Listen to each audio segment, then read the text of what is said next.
Hamos, kay magkaon kita. Dili sa baloy. An akong sura. What? Ay, joke lang. Hindi ko yung sura. Kakaon ko si Maho. Hindi yung sura. Ko, an akong tawag dyan. An niluto ko isang araw. Dabog pa siya. Tapos may okra, paborito. Tapos toyo, may favorites. O, diba? Magkaiba yun eh. Joke lang. Hinamas kayo magkaon. Maaada sa adik kita.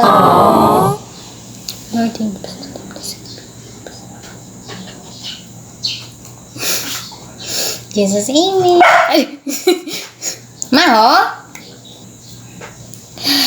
Makaon na kami. Si Maho. Anak kong sura. Joke.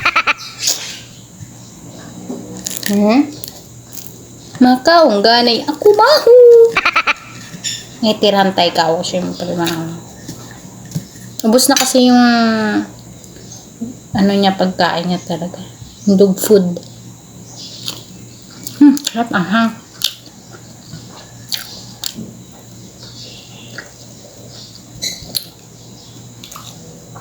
Gutom na si Maho.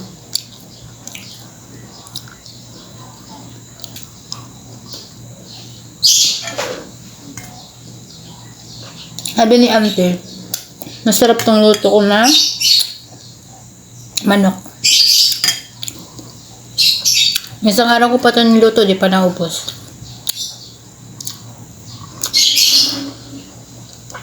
Ang sarap.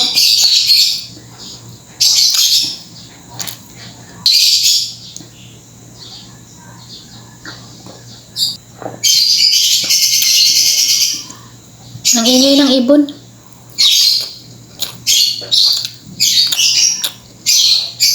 Kaon kita.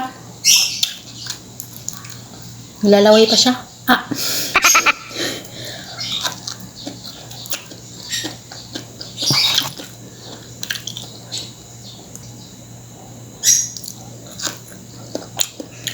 Sarap, ha. Paborito ko talaga ang mga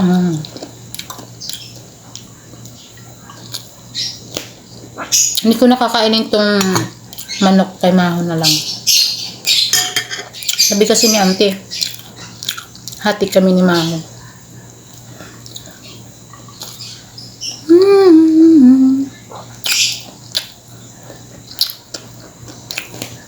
Ang oras ay maga ko kumaon kasi maglalaba pa ako. Ano? 10:54.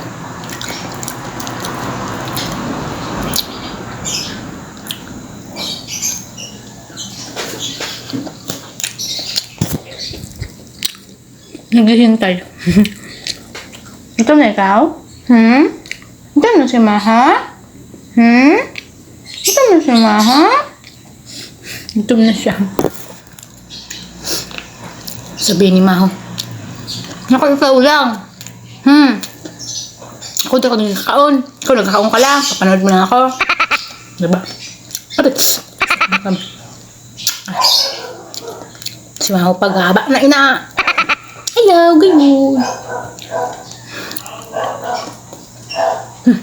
Nasao, Maho. Sao. Ano si Maho? Pag may iba na tao din lang sa tawag, kahit kapitbahay lang namin, panay tahol siya. Kahit gabi. Minsan tuktok ng alauna, alauna, tapos hanggang 2:00, hanggang maaga. Tahol yan ng tahol. May kasabay naman siya magtahol. Ano lang, baka magtahol siya ng tahol, tapos hindi makasulog yung excuse me, ang kapitbahay. Ako nagigising ako sa tahol ni Maho. Lakas kasi. Hanggang barangay. Kulang, umabot pa doon sa ibang bansa. Abay, grabe nito. Announcement.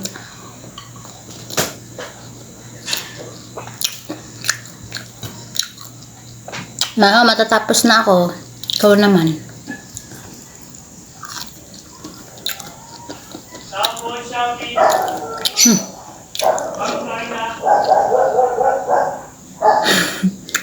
Matao, Maho. Mamayla.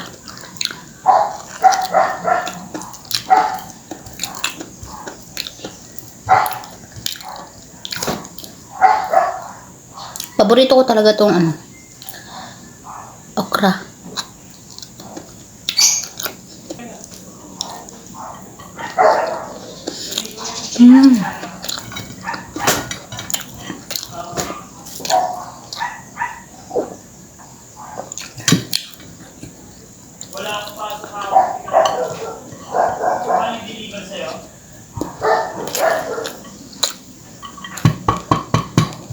Aha. Ikaw na makakain. Tapos na ako. Ay na siya. Ulam ni Mahong manok na sinabaw.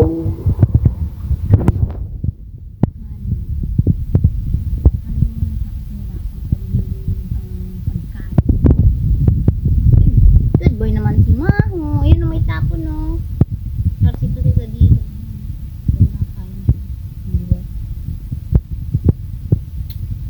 Maho. Mainit pa yan, eh. Bagong saing kasi yung